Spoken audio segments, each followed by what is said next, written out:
没死？不是吧，老天爷！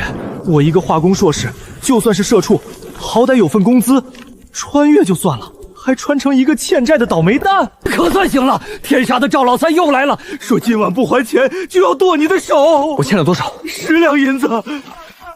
10两银子？这卤水颜色不对，这是镁离子超标，还有钡离子，难怪会吃死人。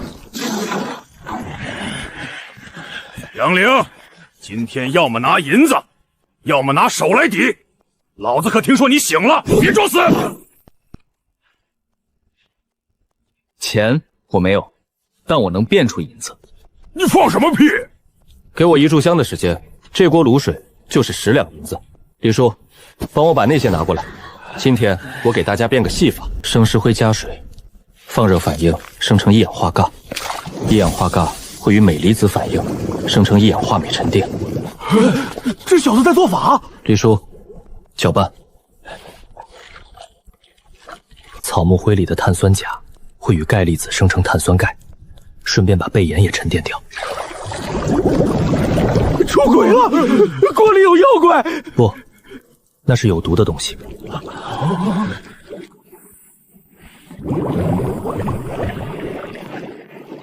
这是什么妖法？李叔，加大火熬。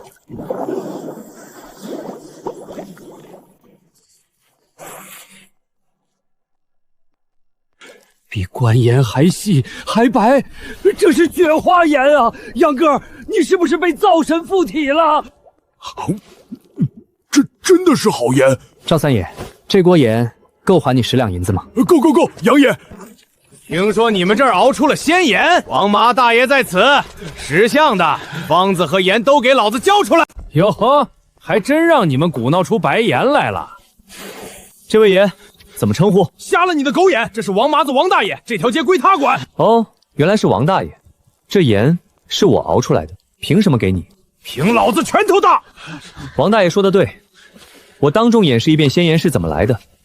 方子交给您，我绝无二话。算你小子识相。硫酸、硫磺燃烧出气，关键是反应条件和净化。器皿、温度、冷凝，一步都不能乱。你在搞什么鬼？快点！好了，现在仙盐就在这碗水里。放屁！水里哪有盐？王大爷不信，走近点看看。我的脸，我的眼睛！还有谁想试试？下一个就不只是烫脸了，是瞎眼。各位别怕，明天赚钱还赵三爷的债，剩下的大家伙分。谢杨爷厚命之恩。老爷，出怪事了！西街的王麻子让人烫了，说是有人会仙法。仙法？详细说说。杨哥哥，咱这盐能卖得出去吗？官盐那边20文一斤，咱卖15文。谁说要卖15文一斤？瞧瞧看一看，雪花盐免费试吃，先尝后买。试吃。我的老天，这盐怎么这么鲜？这雪花盐提纯了毒。来，给我来1斤！这成色不寻常，若握在手里，价就由我定。这盐给我看看。小兄弟，我出22文一斤收。钱老板，今天卖完了，下次优先考虑。去查查底细，3天之内我要知道所有。婉儿姑娘，前头有人卖血一样的盐，不苦还特别鲜，有人做出来了。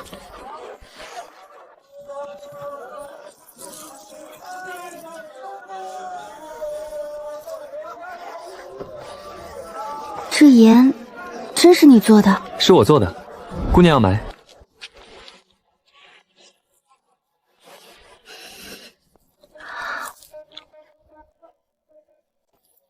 这盐没有熔岩的臭味，也没有卤毒的涩味，你是怎么做到的？熔岩，这姑娘懂得不少。独家秘方不方便透露，姑娘是买盐还是？你知不知道官盐里掺的熔岩是有毒的，常年吃会发胃病、肿脖子，甚至致死。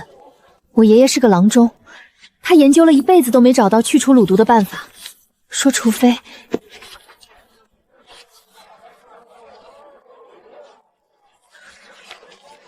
用草木灰水沉淀，再用石灰水洗盐，但配方比例他始终没参透，最后被人害死了。你爷爷是被谁害死的？河间崔家，他们垄断了朝廷供盐的生意，所有可能威胁他们利益的方子都要毁掉。我爷爷发现了毒盐的问题，写了奏折想上报，结果第2天就被发现死在屋里。所以你来是想确认我这盐到底能不能吃？我想知道你是真的知道怎么提存，还是碰巧？因为我爷爷发现官盐里的毒不是单纯的熔盐问题，是卤水本身就有2种毒，一种草木灰可解，一种石灰水可解，但2者若用的错了顺序或比例，会生成另一种更难排出的毒素。姑娘的爷爷真是位高人，他说的没错，卤水里的毒主要有2种，一种是美盐，用石灰水沉淀；一种是贝盐，用草木灰沉淀。顺序必须是先石灰后草木，比例是……算了，这个说来话长。你不是盐工，盐工不会有这样的学问。你是什么人？被老天爷扔错了地方的人。姑娘怎么称呼？我姓苏，叫婉儿。苏姑娘，既然你爷爷研究过这个，那你应该知道，光是用草木灰和石灰提纯盐，产量很低。你有没有听说过一种叫芒硝的东西？或者有没有什么能加速水分蒸发的方法？芒硝，我只在医书上见过，说产在盐碱地。至于加速蒸发，爷爷倒是说过，北方晒盐的人会在了卤池中插树枝，卤水顺着枝条爬上去，蒸发快很多，叫枝条架法。枝条架法，对，这就是枝条架浓卤法。苏姑娘，谢谢你，这条信息起码能让我产量翻5倍。我只是复述爷爷的话，没什么值得谢的。苏姑娘，你今天来集市是义诊？我没什么钱，只能给穷苦人看病。这些你先拿着，回去自己吃也好，分给你那些病人也好。吃不上好盐也是病。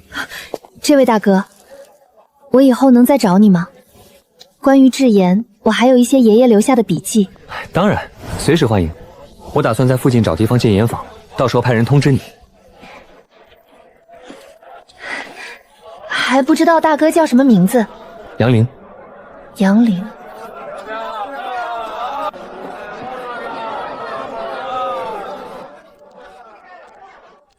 老爷，查清楚了，那人姓杨，是西城一个破落盐户。他刚才跟那姓苏的女梁中聊了半天，好像那女的手里有本医书，跟制盐有关。明天把那姓苏的丫头给我叫过来，就说我盐铺子里有伙计得了怪病，请他看看。然后如果不肯，就想办法让他肯。记住，那本医书我势在必得。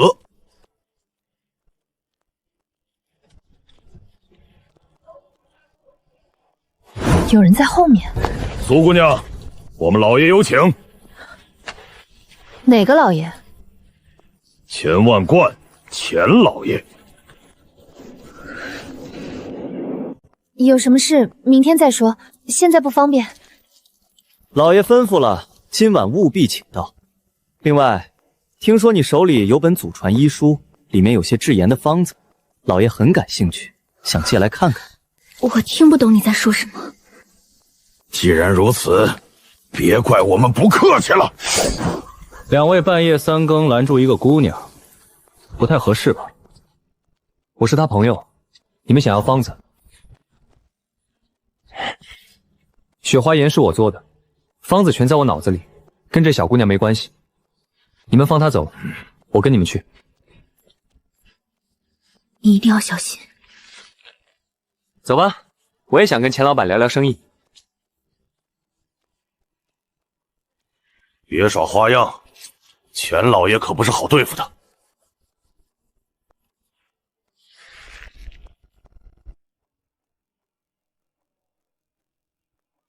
老爷，我们把做雪花盐的那小子带来了。钱老板，久仰久仰。听说您想和我合伙做生意，我这不是亲自上门了吗？爽快，来人，看茶。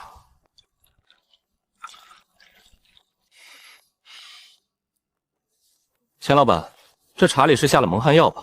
家母以前是开茶馆的，这药的气味我3岁就闻得出来。胡说八道！钱某正经商人，怎么会用这种下三滥手段？正经商人，半夜派人劫持女郎中。杨凌，老夫跟你直说吧，雪花盐的方子，你说个价，1000两、2000两，老夫买得起。如果你不肯说，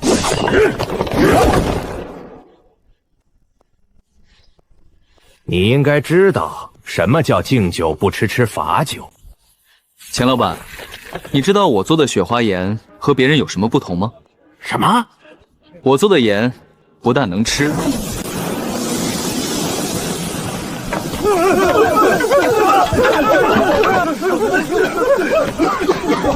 有暗器，有埋伏！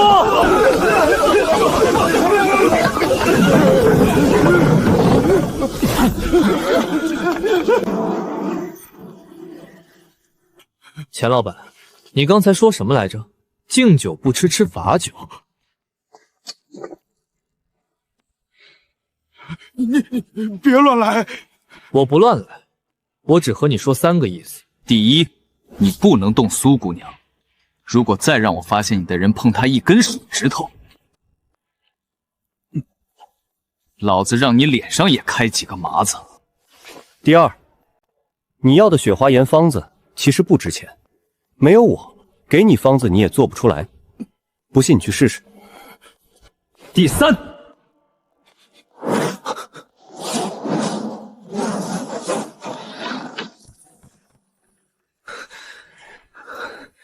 兔崽子，老子今天弄死你！要打我？我的眼睛！钱老板，你的人已经倒了2个了，还有谁想试试？下一个我吹的就不是辣椒粉了，是石茴仙加毒粉，入眼即盲。你走，那我就告辞了，钱老板，记住，正经商人不要用下三滥手段，否则下次撒进你眼睛里的就不是辣椒片了。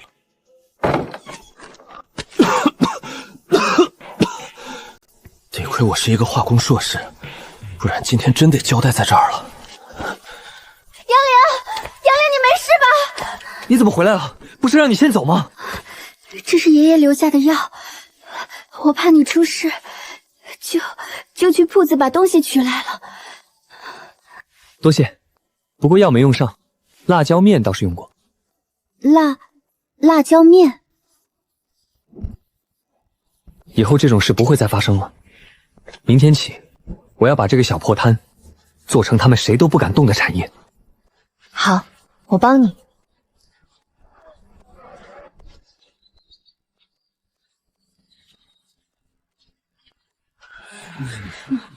大家都看到了，这卤水里的门道深着呢，浓淡一变，出盐就不一样。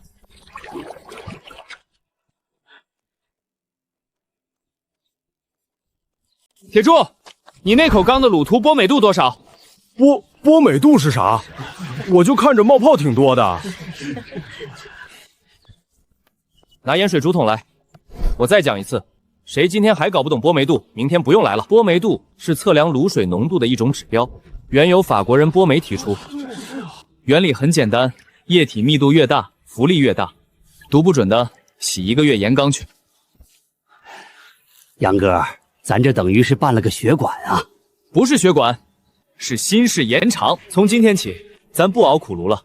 老张头，你那边的实验数据出来没？按照小苏姑娘她爷爷留下的笔记，用杨哥的石灰水配比和草木灰过磷法，卤毒去除率达95%。还有这批太阳晒的盐板，盐晶大小真的明显比熬的均匀。辛苦了，老张头，你记住，你这份工作比金矿值钱。杨玲，我用这个菜叶测试了一批新盐，这批镁盐残留偏高，菜叶腌制后有些发苦。康瓦基没洗干净。铁柱，你昨天那缸石灰搅拌时间短了，这缸重新返工。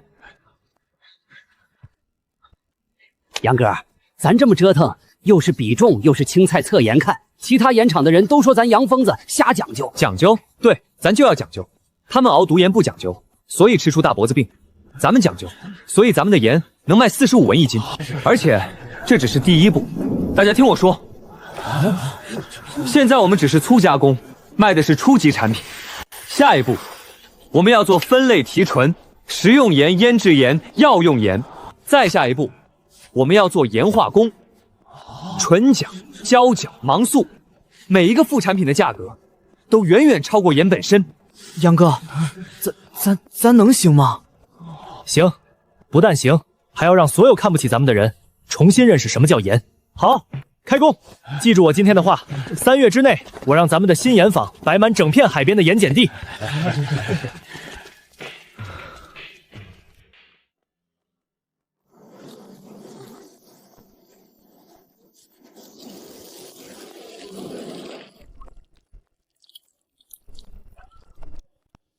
这才几天？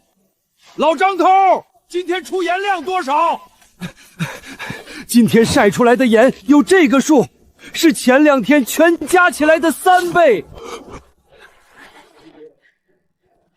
按这个速度，等到崔家反应过来之前，你先试产的这批盐就能铺满本县的集市。本县只是第一步，我要让咱们的雪花盐卖到州府，卖到京城，还要让他们知道，天下的盐不该只是用来盘剥百姓的工具。那你得保证自己先活着才行。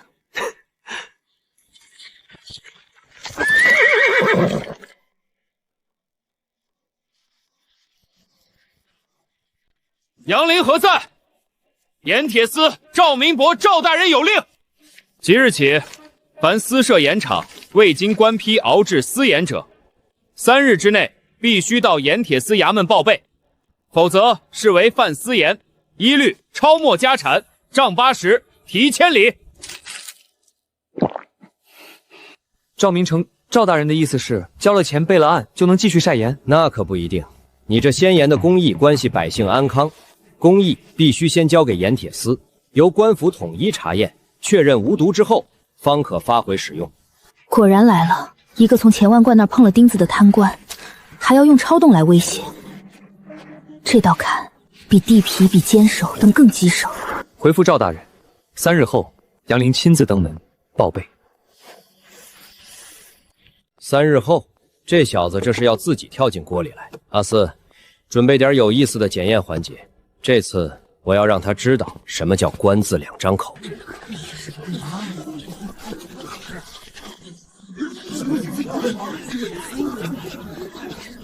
苏姑娘，这能行吗？官字2张口，咱斗不过呀。斗不过也得斗，毒盐吃了这么多年，总得有人站出。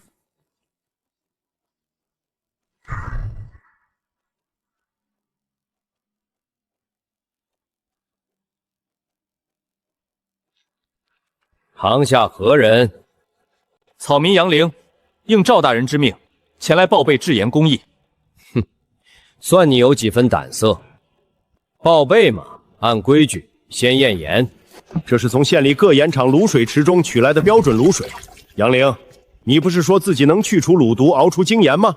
那今天就在这里变你的鲜盐。工具就在这儿，做出来，你的盐坊继续开，本官给你批文；做不出来，那就是妖言惑众，妖言害民，一律杖80，家产充公，流系千里。卤水颜色偏绿，浑浊度极高，有硫瓦花腥的臭鸡蛋味儿。这卤水比那天在棚里熬的那锅还毒。赵大人，这卤水是哪个盐厂的？哪个盐厂的重要吗？你只需要证明你的工艺有效。因为正常的卤水不会有这么浓的苦腥味，这盆卤水要么长期没有换过，要么被人加了料。少在这里转移视线，你若做不出来就直说。好，做。石灰的分量太少，不够沉淀1半的煤。草木灰的熔率也太粗。赵明志意外准备的挺充分的。大人，这是我自用的过滤袋和沉淀粉。这不合规矩，材料必须由盐铁司统一提供。盐铁司提供的石灰分量不够，草木灰太粗。大人，您是要我当场演示工艺，还是要我当场演示官府的标准材料是怎么做出盐的？允了。各位乡亲，今天杨凌在衙门给大家演示一遍雪花盐到底是怎么来的，每一步大家看清楚了。以后如果有盐陵用官盐工艺的名义唬你们，你们就能自己判断真假。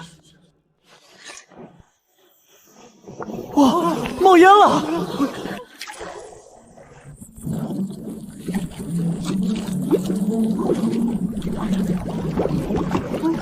水里有东西，是妖怪吗？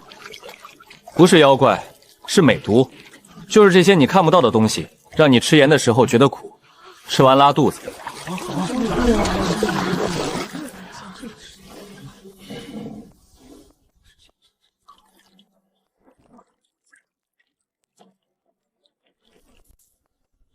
没有这个，背盐沉淀不完全，盐依然有毒。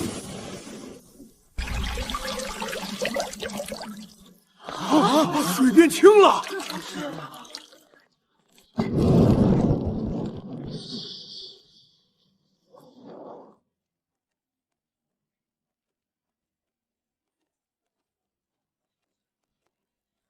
赵大人，雪花盐，请检验。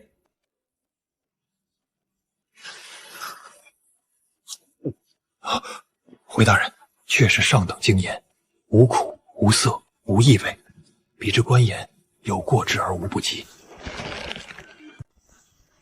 真的做出来了！关老爷的人亲口说了，比官盐还好。安静！按照大康律例，新盐品需经流量观察1月，确定无毒，方可发放批文。所以即日起，按着。赵大人容禀，老朽姓孙。这种白盐，老朽这辈子第一次见到。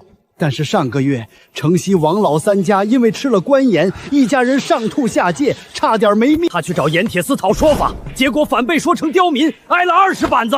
大人不知道官盐害了多少人吗？现在有人做出好盐，你还要流量观察1个月？你是要观察盐，还是要拖死这年轻，好让你的官盐继续卖下去？你是观察盐还是拖人？大胆刁民，质疑朝廷命官！赵大人，这位老人家的话也是草民想说的。您要流量观察1个月，可以。这是前3天做出来的10批次流量，每一批都标了日期。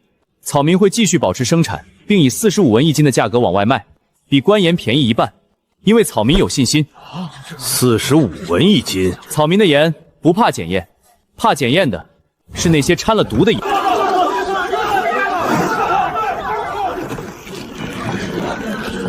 公益演示通过。准许本县内散行销售，留样观察10日，退堂。多谢大人。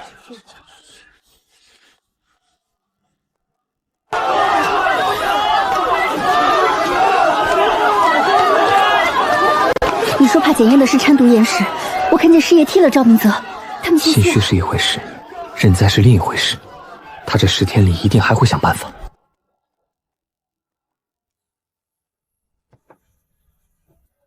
盯住他，所有买他盐的人记录在册，包括那个女郎中。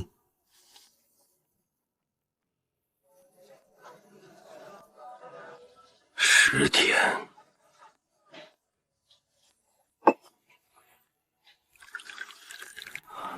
今日共计售盐320斤，银钱结余14两4钱。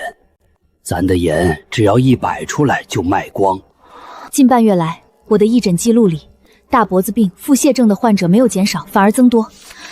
他们都是吃了新出的一批官盐后才出状况的。又是官盐！赵明面那狗官明明知道官盐有毒，还死咬着咱不放。老张头，咱们的库存还有多少？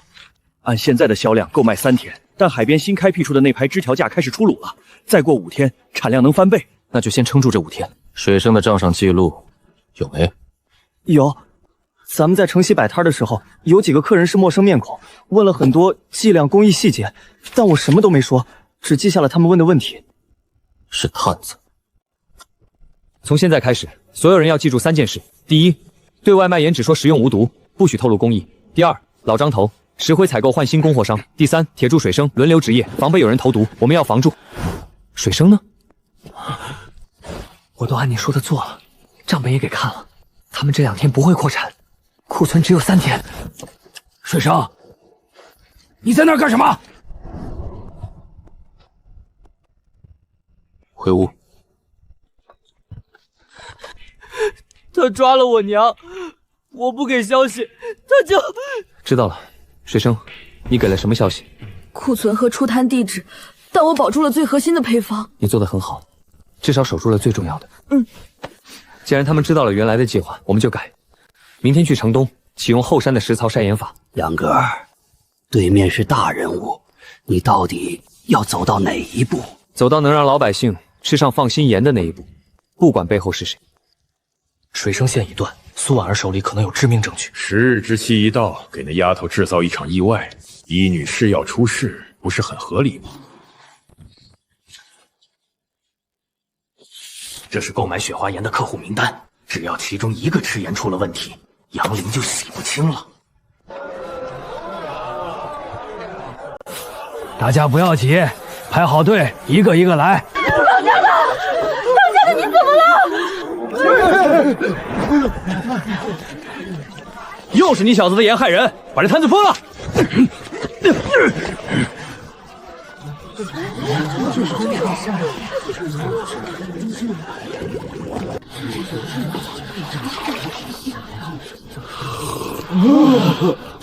各位，这锅里的盐水和我卖的盐是同一批。如果我的盐有毒，第一个倒下的应该是我。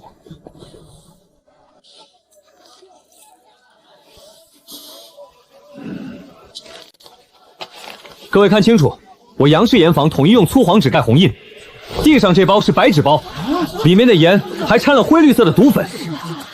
两位差爷来的可真巧，像是早就知道要出事。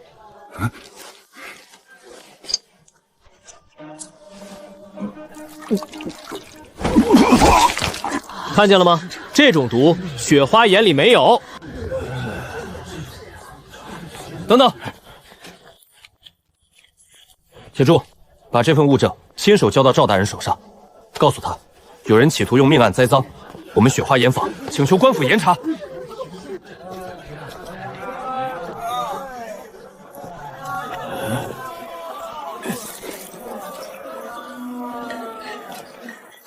废物，这么简单的事都办不好，还留你们何用？钱老爷息怒，那小子当众喝了盐水，又验出毒盐不是他家的包装，我们实在没法当场封他的摊子。他救回来的人呢？催吐之后缓过来了，郎中说是中毒不深，现在孙老丈把人接到家里养着，杨凌还派人送了2袋雪花盐过去，说是让补补身子。既然栽赃不成，那就换一招。他不是喜欢亲自熬盐吗？等他自己吃自己的盐出问题，我看他还怎么变。去，找一个能进他盐房的人。是。不是普通的毒，银针未发黑，不是硫化物，颜色偏绿，气味微苦，有极淡的杏仁味，应该是某种氰化物矿石膜的粉。什么？氰化物，剧毒，摄入少量就能在短时间内使人呕吐、抽搐，甚至呼吸衰竭。这次剂量不大，主要是想制造中毒假象，让我名声扫地，不是真要人命。铁柱，从今晚起，你把所有兄弟分成2班，一班守仓库，一班守筛盐池，外人送货只能到门口，不许踏进内院。是。李叔，账本流水重新复核一遍，任何反常进货都记下来，将来有用。好。如果他们的目标是你的盐腹，那下一个突破口可能不只是原料和水源。如果他们毁掉你的人证，下一步就会毁掉物证，也就是我。我留下来，会把麻烦带给你。从你那天晚上拿着救心丹跑来找我开始，你的麻烦就已经是我的麻烦了。明天我去整理所有医案，把那些吃官盐中毒的病例全部单独抄录。如果他们要栽赃你的盐，我就用这些病例，让他们栽不成。那个叫铁柱的一直护在前面，说不定能用。不用动他，动另一个。谁？女郎中。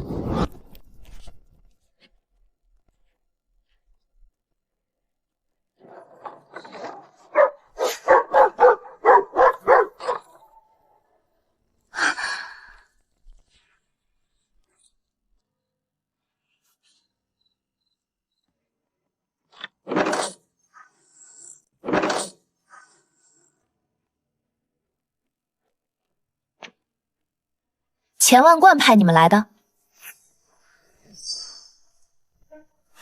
别碰苏姑娘！谁派你们来的？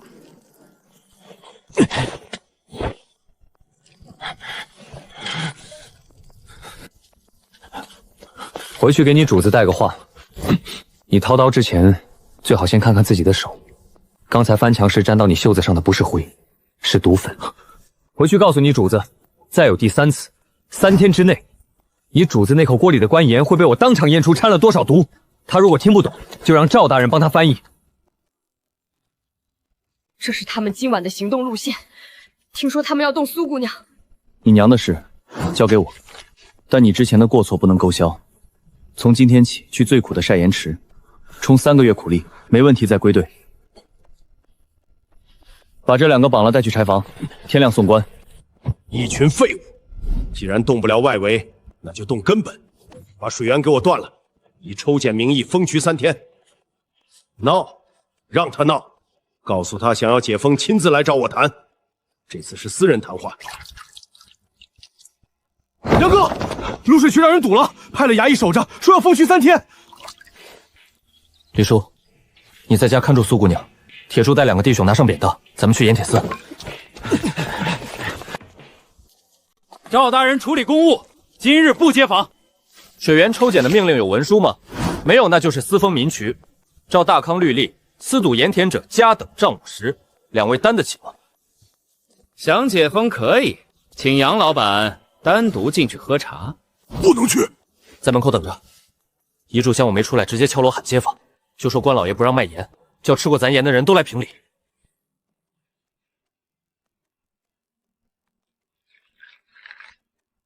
杨凌啊，你我都知道，水源抽检不过是公事公办，没什么大不了的。但今天我叫你来，不是为了谈水源。开门见山吧，你的雪花盐品质确实好，卖的也确实便宜，但你自己心里也清楚，光靠你一个盐房能养活多少人？50个、100个？可本县不算你盐房，还有700多户熬盐的灶户靠官盐吃饭。大人想说什么？老夫的意思是，你的方子和本县的官盐体系不应该对立。你把方子交出来，由官府统一生产，挂上官盐的牌子，你的雪花盐就能名正言顺卖到全州。你本人可以拿一笔丰厚的酬劳，或者来盐铁司当个技术指导。条件：第一，停止低价售卖雪花盐；第二，所有雪花盐并入官盐渠道；第三，和苏姑娘保持距离，把那些医案交给官府管理。大人，草民也开门见山。等官盐不再掺熔盐，不再让你治下百姓吃的大脖子、拉肚子，甚至没命，我再考虑并入官盐。那些记录可以交给官府，以公开公示的方式，不是管理，是公开。大人，你敢吗？至于水源，大人封渠，我不闹，但我会领着兄弟们去调水。但3天后大人再封的话，今天门口那些街坊会比我更想知道答案。你这是铁了心要和本官作对。我不是和大人作对，我是和毒盐作对。茶我就不喝了，大人留着自己解渴。各位放心，没答应他们的条件。水源封3天，我们担。但盐铁司今天能封我1条渠，明天就能发定任何一家的井。今天是我，明天可能就是你们。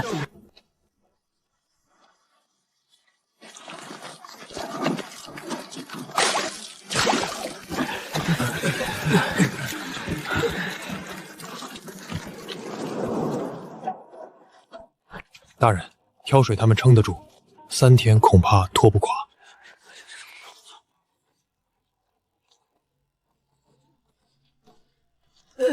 草民1000万贯，状告雪花盐房杨林，其盐有毒，害我乡邻，请大人为民做主。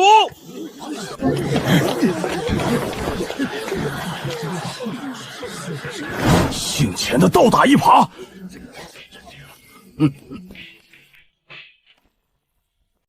张刘氏在杨凌滩上买了盐，吃了8天，现在已卧床不起，恳请大人查封盐房。杨凌，你可有话说？草民请求当堂验盐。大娘，您看看，您家吃的盐是这个颜色吗？张刘氏吃的不是雪花盐，是官盐。大胆！官盐岂容污蔑？这些是我爷爷苏正清记录的毒盐病例，死亡10人，死者家属随时可以传唤。这是12年前磨坊老周头孙子夭折的记录。当时处理此事的官员正是赵大人您前任的前任。这些不能作为证物，不得牵扯。大人，这不是牵扯，是同案。有谁吃雪花盐吃出过毛病？站出来！老朽吃了半个月，腿不肿了。这是老朽这辈子吃过最好的盐。大人，可以解封水渠了吗？立即解封！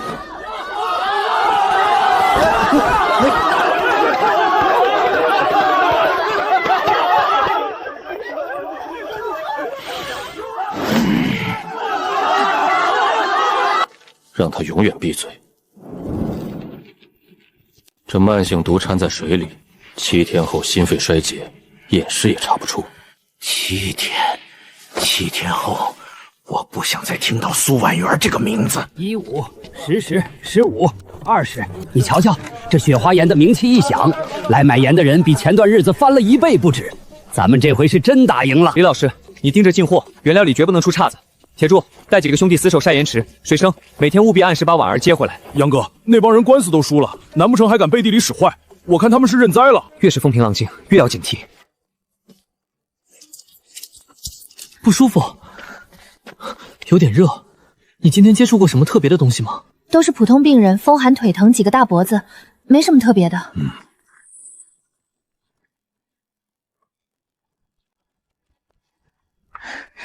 就是累了，你去忙吧，账本还没对完呢。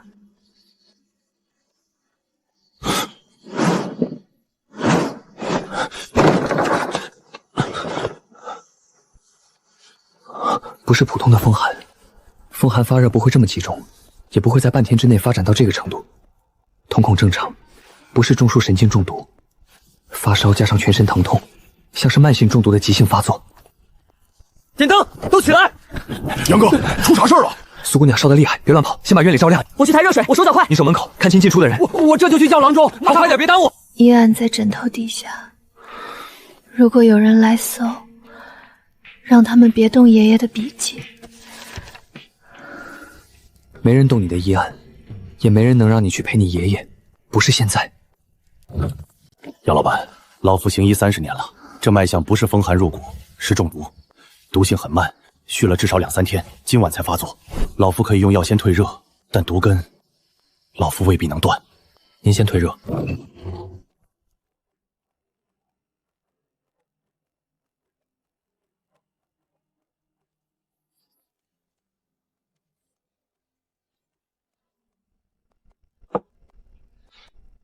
水是无色无味的，但残留着砷化物，剂量不大，溶于水难察觉，喝3、5天就会发热疼痛，7天心肺衰竭，死后症状和风寒无异。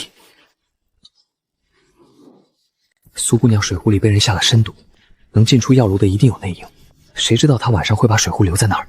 有个叫刘三的帮工负责厨房打下手，药炉也在他的打扫范围。这几天他来的最早，走的最晚。人呢？今晚他当班，刚还在厨房说肚子疼，要去茅房，我这就去拿他。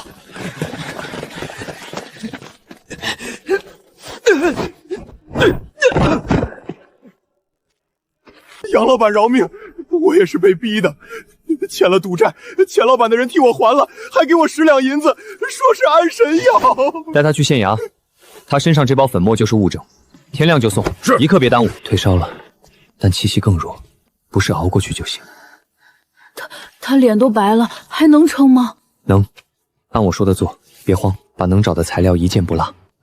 条件越差，步骤越不能错。锌中毒，现代可用2胡母丙醇，利用介化作用排毒，但这儿不行，只能用海藻、大蒜素、蛋清和高浓度盐水诱导呕吐，再补足电解质，用最原始的方法让身体自救。去准备海藻、大蒜、蛋清和盐。是。水开了，我再添一瓢，火别断。先捣成泥，再下锅，不许乱。我手哆嗦，可我记着呢，一勺都不敢多。稳住，照着来。咱们就指望这一锅。你被人下毒了，证据已送官，这汤是排毒的。他们没有毁掉医案，就冲我来了。所以你不能离开严坊的大院。刘三儿被抓了，带着证据送了县衙。事情做得越多，破绽越大，我怕迟早被拖下水。你怕什么？你以为苏正清当年是怎么死的？12年前，苏正清想报案，尚书大人送了一包安神药，他吃了3天就风寒而亡。这丫头不过是当年的延续，杨凌挡得住官府，却挡不住人祸。这次要让她彻底消失，等她一倒，苏婉儿那些纸一把火就没了。你在想怎么对付他们？下次会是什么？下毒失败，下次就是明着来了。明着来，你有把握吗？你给我3天时间。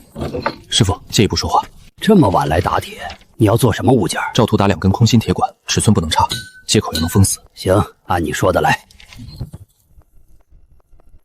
硝石、木炭、硫磺，比例不能飘，火候也不能急，先提存，杂质一多就会不稳。按顺序来，一步错，后面全废。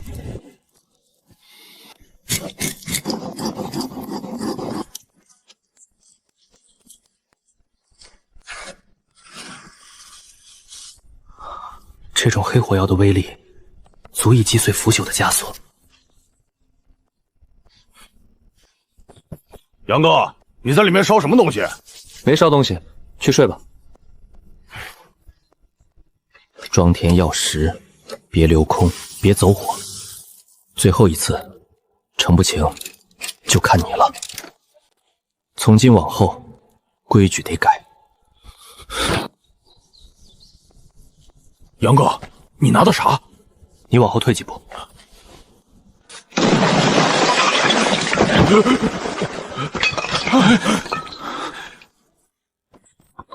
这东西叫火铳，以后守卫直岗1人带1根，隔墙就能杀敌。记住，绝不能外泄。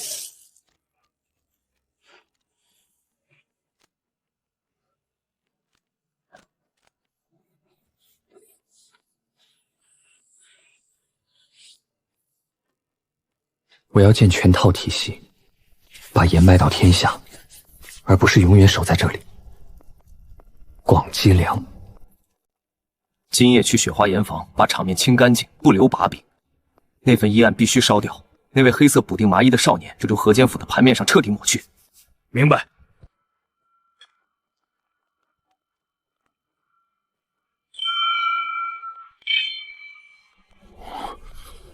等杨哥的令。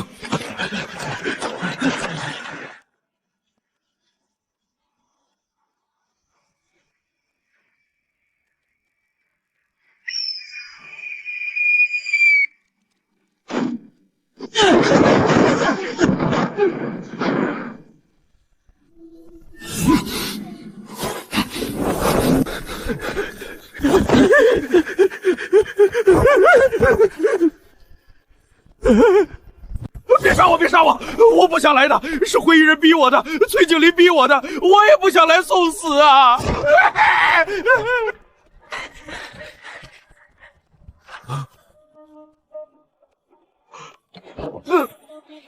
把他绑结实了，嘴巴堵上，我有话要问他。我问，你答，答错一个字，你知道后果。谁派你来的？崔家，崔景林，那个灰衣人是崔家养的死士头领。崔景林说，再不动手，雪花岩就要把崔家击垮了。他等不及了，说先把你们杀干净，再把雪花岩的方子和苏婉儿的医案全烧掉，到时候死无对证，谁都查不出来。集市上那包假毒盐，栽赃我的那包，也是崔景林让我做的。那包有毒的盐是崔家矿场里掺了砒霜的次品盐，他让我找人仿造雪花盐的包装纸，再买通2个衙役，想借赵明诚的手把你抓进大牢。赵明诚也收了崔家的银子。苏姑娘的爷爷苏正清老先生是谁杀的？是崔家，是崔家。12年前，苏正清发现官盐里有毒，写了奏折和医案，想上报朝廷。崔家怕事情败露，就派了灰衣人去灭门。苏正清不是被烧死的，灰衣人亲口跟我说过，他是先把苏正清勒死才放的火。你说的都是真的。苏姑娘，12年了，现在我知道了，灰衣人是崔家的刀，崔景林是执刀的人。杨凌，你要答应我一件事，总有一天，你要带我去京城，我要站在金轮殿上。好，弟兄们，今天晚上我们守住了，但我们不能每次都靠5根火铳，只要源头还在，永远没完。那个源头不在河间府，在京城。从今天起，我们只做一件事：广积粮，缓称王。你们愿意跟吗？杨哥，你说怎么干就怎么干。杨哥，算我一个，也算我一个。萧氏交给我提纯。你爷爷的仇会报的。我知道。杨凌，你看这个，这是我整理爷爷遗物时在夹层里发现的古岩脉地图。这是京城崔家的标志。看来这趟浑水比我想象的还要深。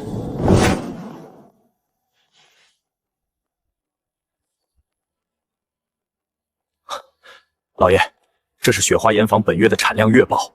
那杨凌不仅彻底守住了盐坊，产量竟然还在翻倍，甚至还出了极少量的水晶盐。